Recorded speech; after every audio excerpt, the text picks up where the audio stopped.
Hi, I'm Annie Leonard with The Story of Stuff.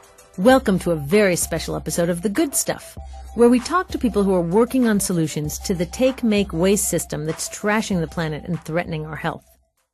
I'm excited because we just released our new movie, The Story of Change.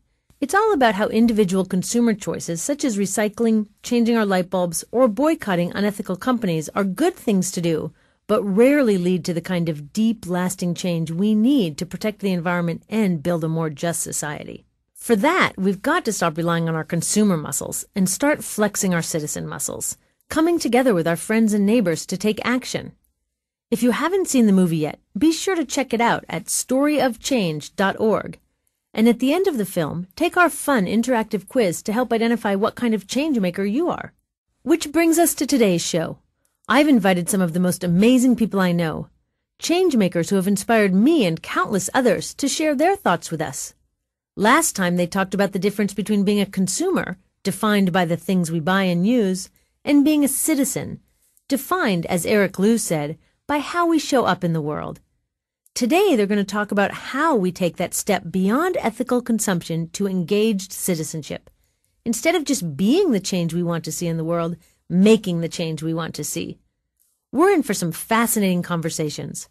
Conversations that could change the way we think about change. So let's go.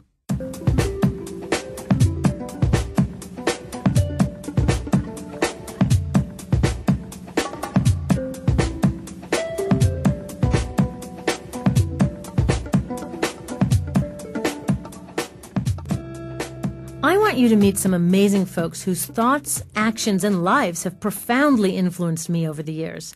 In their own ways, each is a leader in harnessing the power of citizens to make change. Beth Terry's blog, My Plastic Free Life, chronicles her efforts to eliminate plastic from her life. Her new book is called Plastic Free: How I Kicked the Plastic Habit and You Can Too. Hi, Annie. Eric Liu is founder of the Guiding Lights Network. A former speechwriter and advisor to President Bill Clinton, he is the author of Guiding Lights: How to Mentor and Find Life's Purpose, and Gardens of Democracy. Hey, Annie, how are you? Van Jones is president of Rebuild the Dream, a former advisor to President Obama, and author of The Green Collar Economy and his newest book, Rebuild the Dream. Hey, how are you? Becky Tarbotin is executive director of Rainforest Action Network, whose campaigns push companies to balance profits with responsible environmental principles. Hello, this is Becky. Kyle Tierman is a professional surfer and creator and host of the hit YouTube series Surfing for Change. Great. Ralph Nader needs no introduction. He's the father of the modern consumer movement. Okay. If you talk to changemakers, you'll hear that for most of them there was a particular moment that set them on their path, something that disturbed or inspired them and got them thinking what they could do. Then, as they dug deeper, they saw that the problem was too big for them to solve by themselves. For me, that moment was in college, when I visited my first landfill, looked out over mountains and mountains of garbage as far as I could see, and realized that the real solution was beyond my recycling bin. It was the whole wasteful system that needed to change. Beth Terry, author of My Plastic Free Life, says that for her it started with a photograph. For me, when I first saw a photo of a dead albatross chick out on Midway Island filled with plastic pieces, it broke my heart, and I knew I had to change and I had to start with myself. And so what I did was I started collecting all my plastic waste to see what my personal plastic footprint was. And I decided to try to see if I could live without buying any new plastic. And I did it slowly. As I would use up one plastic item, I would try to replace it with a plastic-free alternative. And that was great for a while, and I blogged about it. I reported my plastic successes and failures on my blog. And I got other people involved in trying to reduce their plastic waste as well. But that only went so far. And at one point, I realized that I was going to have to step up my game and make some changes on a bigger level. So what did that look like when you made the bigger changes? Well, the first thing was that it came time to change my Brita water filter cartridge. And I had this piece of plastic that I didn't know what to do with. I looked up online to see if it could be recycled, and I found out that in Germany there actually was a recycling system for Brita filters. But here in the United States, the company had been purchased by Clorox, and Clorox wasn't recycling them. So I wrote a letter to the company and said, why can't we recycle them here? And they wrote back to me and said, because community recycling systems are set up for it. And I wrote back and I said, but in Germany, the company did it themselves. They didn't rely on community recycling. And they wrote back. Actually, I don't think they wrote back again. And so at that point, I got really irritated, and I blogged about it. And I found out that there were a lot of other people who were irritated about the same thing and who also wanted to be able to recycle their filters. So I put out a call on my blog for people who were interested, and we set up a group, and we set up a petition, and we actually asked people to send us their used Brita filters. We collected over 600 of them from all over the country, and we got over 16,000 signatures on our petition. And in less than a year, Brita contacted me and said that they had created a way to recycle the Brita filter. Taking the personal steps to try to figure out what I could change in my life, and then hitting a wall that I couldn't go beyond, was what spurred me to do something on a bigger level. But I wouldn't have ever started that campaign if I hadn't been making personal changes in the first place. We're so conditioned to think of ourselves as consumers, it's easy to fall into the trap of believing that we're powerless to do anything but vote with our dollars. But Kyle Terman of Surfing for Change says the first step beyond feeling powerless is simply realizing we do have the power to make big change. What do environmental and social decisions have to do with surfing? There are so many surfers now that when organized, you can create a massive amount of change. But a really cool thing about surfing is that you're out there sitting in the ocean with a bunch of other surfers, and there aren't always waves coming in.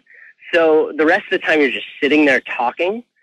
So a lot of it is almost like community meetings on a daily basis with all these surfers out in the water, because you're all sitting in the same spot pretty much waiting for waves.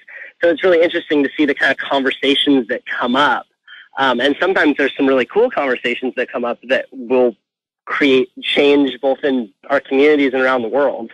The first step in making change is starting a conversation with people around you about these issues. So whether you're doing it in your church or in your children's playground or on surfboards waiting for waves, it doesn't matter as long as we start these conversations. What are the arguments you make to convince people that it's worth it to get involved? Or why is it good to get involved as an engaged citizen to help make the world better? I feel like people engage themselves as citizens when they understand that they're more powerful than they previously knew, right? The truth is really that we are a lot more powerful than we think we are, but it's really about empowering people, not making them feel bad about the decisions that they're making, but showing them like, you are so much more powerful than you think you are. Eric Liu agrees that it's all about power. This isn't about some musty civics lesson. This isn't about just, high concepts of Republican virtue and so on and so forth. This is about learning how to exercise and regain power over every dimension of your life. We can't be sheepish about talking about the fact that power matters. Having power is better than not having power. And knowing how to exercise and use power is better than not knowing how to. In the consumer realm, it's really easy to have this illusion of power. You can walk into a store and whip out your credit card and purchase, one of 300 kinds of shampoos or blue jeans. Or it is this illusion of power that you are all powerful in the store. You have unlimited choice. You can do whatever you want. And so I think a number of people have gotten trapped into thinking that their power to make the choices is really in the consumer realm as opposed to in the citizen realm, where we feel so overpowered by the corporations, by the people, the lobbyists, all the others that seem to have so much more power than we do. When we talked last time, Ralph Nader reminded us of how the Roman philosopher Cicero defined freedom: participation in power. Ralph says that actually starts with self-respect. The kind of self-respect that says, I'm not going to have anyone push around my family and my children and limit my opportunities, limit my health and safety, limit my human possibilities, just because there's too much power concentrated in the hands of a few big corporations and their government allies who make the decisions for the many. Once we start to realize our power, we want to start exercising it. It's important to remember that we can't change the world overnight. We have to start small, engaging as citizens right in our communities where we can build up our change-making muscles. Here's Ralph again. Then you start saying, who else is doing good things. Oh, maybe I'll join a local neighborhood group. Maybe I'll petition or participate in an initiative or referendum at the state level or at the local level. We've got to stop looking at screens so much and start looking at one another in personal meetings, forming small communities, which are the basis for all change. Small communities are the basis of all change, because all change starts with conversation between one or two people. What are we going to hand on to our descendants, to our children and grandchildren? And are we going to just look at them when they're 9 or 10 years old and they're sitting on our knees and they say, Grandpa and Grandpa, what were you doing when this world was just falling apart? What are we going to tell them? We're going to tell them, child, you don't understand. We were just too busy updating our profile on Facebook. Becky Tarbotton says the success we experiencing working close to home builds our confidence for larger battles. The key thing that helps people make the shift from being totally focused on whether they've got the greenest credit card or are buying the right kind of toilet paper and have the right kind of light bulbs in their house to being the kind of person that sees themselves as a political being, a citizen engaged in the world, is success. People coming together as a small group and tackling a very small problem at the community level. If you can get a few people together to even make the smallest change, which is going to their local school and asking them to change the way that they source paper so that it's not coming from diminishing rainforests around the world. And if they can have that one success, I feel like that really does create the foundation for people seeing themselves as agents rather than seeing themselves as citizens rather than just seeing themselves as one person who has printer paper and can change the way they buy it, to somebody who says, wait a minute, I know that there's a school down the road, or my office, or my goodness, the entire city of San Francisco could change the way they buy paper. We can even go to the companies that are making the paper and say we have a concern. Right, we learn to win by winning. Because the problem is so large, we're facing climate change, we're facing massive social dislocation and economic, disparity in terms of wealth. So the problem is giant, and it's easy to forget that we've actually come a long way in terms of what we've managed to change.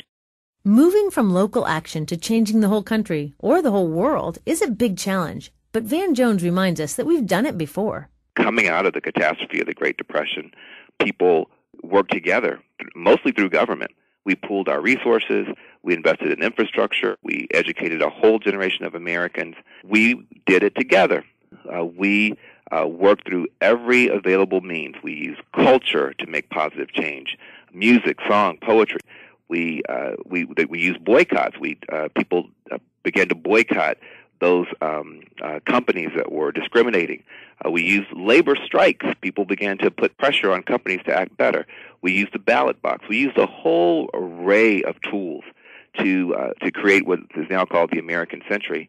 And unfortunately, we put a lot of those tools down in recent years.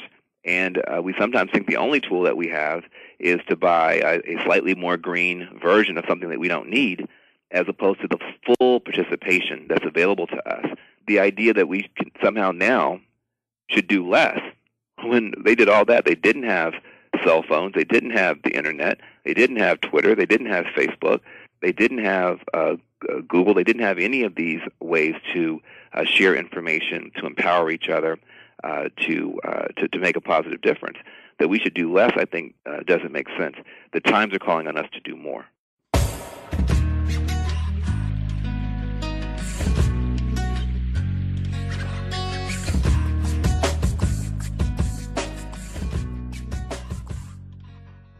Sometimes our stories about changemakers center around a lone historic figure, like Martin Luther King Jr. or Gandhi. Their stories are inspiring for sure, but focusing too much on them may suggest that change-making is limited to those once-in-a-generation larger-than-life figures. The truth is, they started as regular folks who joined with other regular folks who shared their concerns. Any of us can follow their example. As Ralph Nader says, all justice starts with ordinary citizens doing ordinary things. So look around you. What needs to be changed in your community? Who else do you know who shares your concerns? Pick up the phone. Send an email. Invite people over to talk about it. Get organized and start making change. And let us know how it goes by sharing your story at storyofstuff.org.